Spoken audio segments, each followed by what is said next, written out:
The investigation continues in McKinney, Texas, following a troubling confrontation involving police on Friday. The officer caught on camera throwing a teenage girl to the ground and drawing his gun on several young men has been placed on paid administrative leave.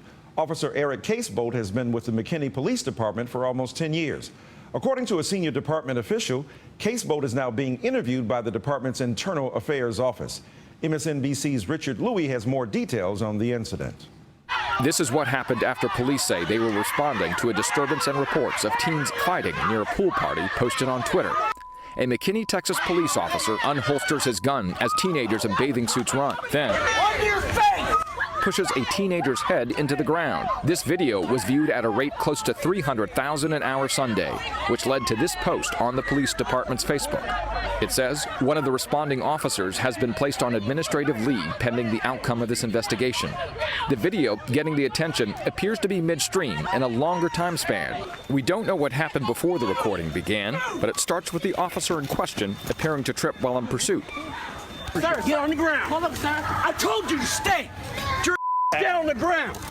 He catches up and scolds some teenagers. Don't make me run around here with 30 pounds of damn gear on the sun.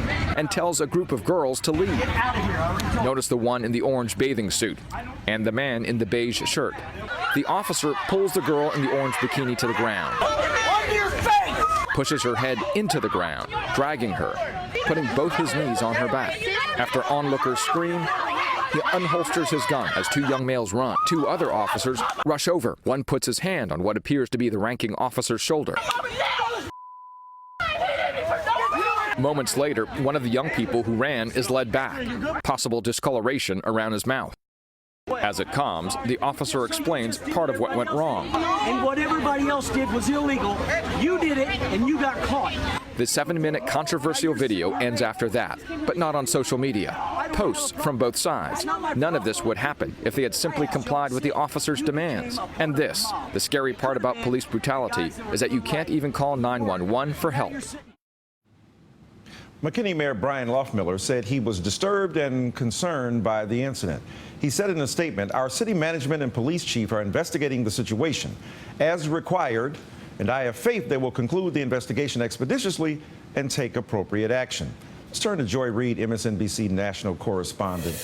Joy, this is disturbing on so many levels, and there's been a kind of conflagration of contested perspectives. Some say, hey, if they'd have slowed down and done the right thing, they would have never been accosted. Others have said it's the context that matters. Help us understand how we think about what's going on here, because people become film critics at this point. Well, we didn't see the mise-en-scene, we didn't see the denouement, we didn't see the beginning or end. We see what we see. How do we put that in perspective? Well, what's interesting is that in talking with some of the people who were involved in the incident, including the father of Adrian Curtis Mosley, who is the young man that you saw there, the discoloration on his lip, according to the attorney, and the dad is blood, because he says that after he was chased, he was then forced down onto the pavement and his lip began bleeding. He was the only person who was charged in this incident. The young woman was not actually charged. Daria Becton, a 15-year-old who you see thrown on the ground, she actually was not charged or detained. She was eventually released. But what people I've spoken with have said you also don't see in the videos that have been released is what happened before, which they say involved adults, two women, adults, berating in racial terms and using racial slurs and curse words children as young as 14. According to one of the kids that was at the party on another network, she was just interviewed with her dad.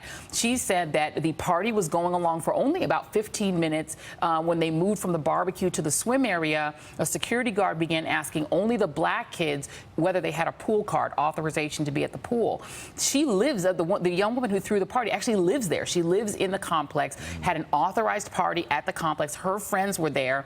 Apparently, someone posted the party on social media, and some boys who didn't live in the complex tried to come to the party. This young woman says that when they saw the young men outside the gate, they did not let them in because they didn't know them, but that those young boys began to try to get into the party anyway, and that the women assumed they were all together because most of them were African American. Now keep in mind, this was a mixed race party. This was a group of friends who were multiracial. But what the people that I've spoken with have said is that the adult women actually began physically assaulting teenagers, and that they actually struck two white women, struck 2 different teenagers after one of them was berating a 14-year-old. When the 18-year-old girl who was throwing the party tried to intervene, she says she was slapped by one of the women. There's video of that as well, right? There's video of one of the altercations, not the slapping of the girl who threw the party, but a second girl who got into an altercation with another white woman who was a parent, apparently, right. who then allegedly struck one of the girls. So what people are telling me is that what people haven't seen is that they were being berated just for being in the pool, and that it was the African-American kids, not their friends who were not African-American, who were being verbally assaulted and abused by adults. Now, how do we make sense of this? I mean, given that excellent reporting you just did, people say, well, how will we get to the bottom of this? What legally matters? What is relevant material to make an empirical case for or against this police person, case vote here? Well, I can tell you there's an organization that has gotten involved called the Next Generation Action Network. They've made some very specific demands. They want to see the officer disciplined. They want to see him fired. They want to see charges brought. At issue in this case, number one, is the constitutional rights of the young woman who you see on the ground. Right. Whether there was any probable cause to detain her, whether there was any probable cause for her to be treated in the manner that she was, I think is relevant. There's also going to be the question of the charges that are against the 18-year-old young man. In order to justify, according to lawyers that I've spoken with, the officer unholstering his firearm, he has to believe that he was in some sort of fear for his life. He has to have a credible threat. You can't just unholster your firearm and point it at people, let alone teenagers, right. for no reason. So the officer is going to need to justify his actions. The organization also wants charges brought against the 2 adult white women who they say physically assaulted 2 teenagers. And I know that there is one 14-year-old girl who is herself white who has told another media organization that they plan to file charges against one of the women too. One of the challenges that I've had personally in the reporting is getting the names of any of these people.